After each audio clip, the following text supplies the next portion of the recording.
السلام عليكم بنات، كي دايرين؟ لاباس عليكم؟ اموركم بخير ان شاء الله، تكونوا كاملين مزيان.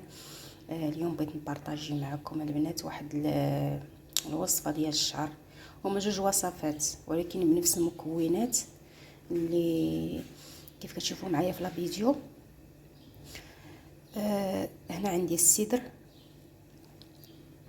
وهنا عندي الخزامه،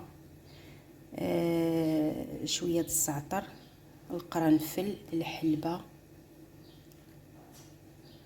والبابونج، ازير او اكليل الجبل، اوراق سيدنا موسى، الورد، وريقات ديال السلميه. هاد الاعشاب ممكن تضيفوا عليها اللي عندكم شي اعشاب اخرين ديال الشعر، فهاد الاعشاب هما اللي متوفرين عندي. ممكن تزيدوا حبه الراس، ممكن تزيدوا الحبه السوداء. هاد الاعشاب كاملين كيداروا للشعر البنات وزوينين زوينين بزاف. فانا هاد الاعشاب كندير منهم جوج وصفات، وصفه اللي كنديرها لشعري كنطبقها على شعري ويعني كنقسمها على جوج، والنصف الاخر كندير فيه الزيت. المهم بقاو معايا في الفيديو حتى نوريكم الطريقه. هاد الاعشاب كاملين غادي نطحنهم، ما كناخذهمش مطحونين.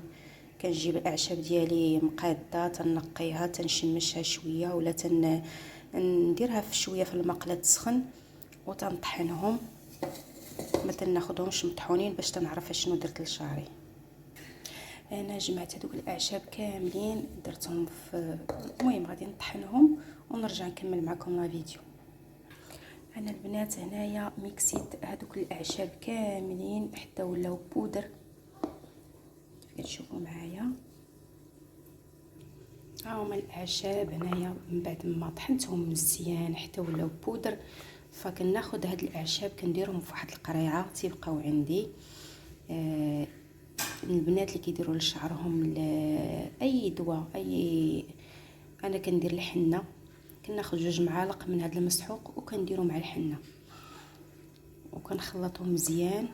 البنات اللي شعرهم يعني فاش تيديروا الحنه تنشف لهم شعرهم، ممكن تزيتوا شعركم قبل ما تديروا الحنه، ممكن تضيفوا شويه الزيت، اي زيت، اي نوع ديال الزيت عندكم، سواء زيت العود او زيت الكوك او اي زيت متوفر عندكم ديال الشعر، كتضيفوه لهاد الخلطه وكتطبقوها على شعركم. ما تتنشفش لكم الحنه شعركم بهذه الطريقه، يعني كتضيفوا الزيت يا اما مع الخليط يا اما كتدهنوا شعركم قبل ما تديروا هاد الوصفه.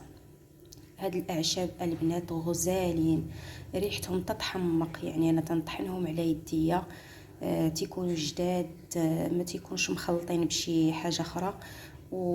والنصف الاخر كيف قلت لكم البنات كندير من هاد الوصفه جوج ديال الوصفات، يعني كندير هاد الخلطه ديال الاعشاب كنديرها مع الحنه وكنطبقها لشعري، وكنديرها مع الزيت.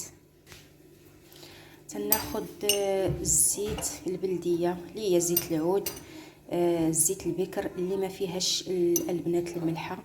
الا كانت عندكم غير الزيت العاديه اللي تناكلوا، فتت يعني كطيبوها كتسخنوها حتى تتحيد منها، تتغلى، تتحيد منها هذيك الملحه وكتعاودوا تصفيوها وتخدموا بها. انا هذه عندي بقى عندي منها غير هاد شويه، تنديرها ديما لشعري. كناخذ هذه خاصه اللي ما تكونش فيها الملحه تنديرها لشعري. فغادي ناخذ جوج معالق من هاد الاعشاب اللي طحنت، جوج معالق كبار. مازال غادي نزيد الزيت، وتندير هاد القرعه في حمام مريم، ولا تندير الماء تيغلي في كاسرونه وتنضيف على هاد القرعه، تنحطها وسط هذاك الماء حتى تيغلى وهذاك الزيت تيسخن مزيان باش تندمج لينا مع هاد الاعشاب اللي ضفت لهاد الزيت. بالنسبه لهاد الخلطه كنخليها مده اسبوع، كنسد عليها القرعه، كنحطها في واحد البلاصه اللي مظلمه مطرفه، وتنخلي هاد الخلطه عاد كنستعملها مده اسبوع حتى يطلقوا هذوك المكونات في بعضياتهم ويطلقوا في هذاك الزيت مزيان. عاد كنبدا تنشق بها شعري، ندهن بها شعري. وقت ما بغيت ندهن شعري ريحتها البنات غزاله تتحمق، ما يمكنش نقول لكم هاد الاعشاب واحد الريحه فيهم فاش ندمجوا مع بعضهم. عرفتي راه واحد الريحه الفن. يعني ماشي مشكل يبقى لكم هاد الريحه في شعركم زوينه زوينه بزاف.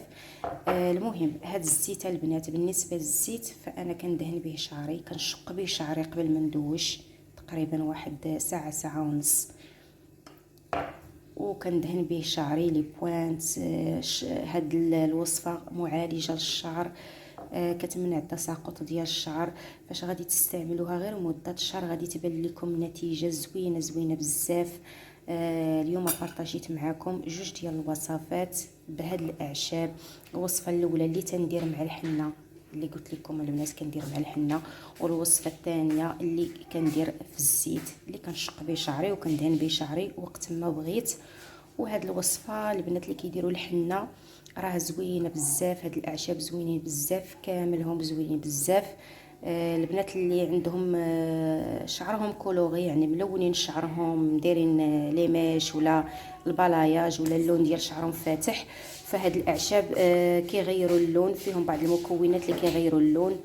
فمن الاحسن ما ديروش بحال السالميه كتغير اللون. الناس اللي عندهم مشكل ديال الشيب زوينه ليهم السالميه، والناس اللي عندهم شعر اللون ديال شعرهم مفتوح فبلا ما يستعملوا السالميه يستعملوا غير الاعشاب الاخرين.